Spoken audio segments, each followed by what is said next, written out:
un marché boursier, c'est juste une question de volatilité. Pour qu'une tendance soit clairement définie, on peut avoir une tendance haussière, c'est-à-dire que le marché va continuer à ce niveau, ou une tendance baissière, où le marché va continuer vers la baisse.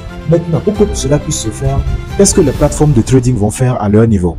Les plateformes de trading, quant à elles, ils vont simplement manipuler le marché et pouvoir prendre de la liquidation qui a été stockée dans la phase d'accumulation. Et comment cela va se passer?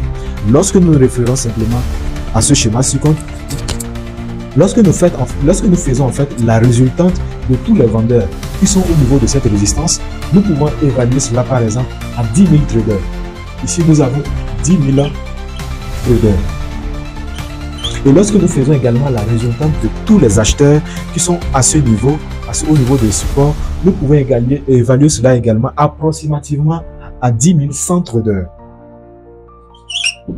À 10 100 traders. Mais jusque-là, les plateformes de trading, qu'est-ce qu'ils comprennent de là? Les plateformes de trading savent qu'il y a une forte liquidation qui est là. Il y a une forte liquidation qui est là. Mais les plateformes ont été créées dans le seul objectif de pouvoir prendre de la liquidité dans les mains des traders particuliers pour pouvoir continuer le marché boursier. Alors, qu'est-ce que les plateformes de trading vont faire?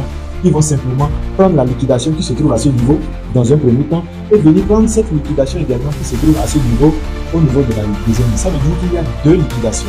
Ça veut dire qu'il y a deux liquidations qui doivent se faire à ce niveau. Donc, le marché, c'est que tous les traders qui sont en train de vendre à ce niveau ont forcément mis un stop loss. Et le stop loss peut être à quelque part ici.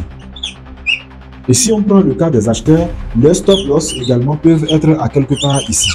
Donc, qu'est-ce que le marché va faire pour pouvoir prendre tous les capitaux qui sont sur cette phase d'accumulation qui est représentée par une phase neutre? Le marché va simplement être influencé par les grosses institutions, les banques ou les gros traders particuliers. En faisant quoi? En vendant massivement. Ils vont vendre massivement d'un seul coup au même moment. Et qu'est-ce qui va se passer? Nous allons constater que le marché va chuter d'un seul coup. Sur une seule bougie peut-être, sur une seule bougie, nous allons voir que le marché va chuter.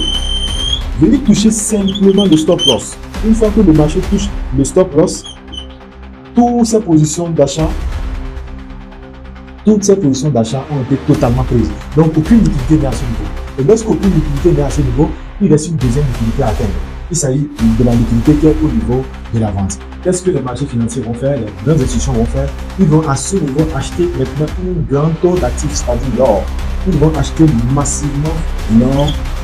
Et nous allons observer une grosse bougie qui va venir également ici et toucher encore le stop loss qui est au niveau de la résistance qui est définie par la prise de position des vendeurs sur cet actif qui est l'or. Une fois que c'est fait, le marché va être, tous les vendeurs vont être éliminés. Une fois que les vendeurs sont éliminés, le marché continue sa course vers la hausse. Et puis voilà, la liquidation a été prise à ce niveau, la liquidation a été prise à ce niveau. Et lorsqu'on est trader, qu'est-ce qu'on doit faire? Lorsqu'on est trader, on doit simplement comprendre que si le marché est à ce niveau, on sait qu'il y aura une baisse pour pouvoir prendre la liquidation qu'il a laissée ici. Donc le marché ne va pas continuer son chemin s'il n'a pas pris la liquidation ici. Et il ne va pas continuer sa baisse s'il n'a pas pris cette liquidation qui est ici. Et on sait tous les deux que le marché doit prendre forcément les deux liquidations avant de continuer. Alors qu'est-ce qu'on fait? On se prépare à prendre une liquidation dans un premier temps ici et l'autre liquidation ici en fonction de l'évolution des graphiques.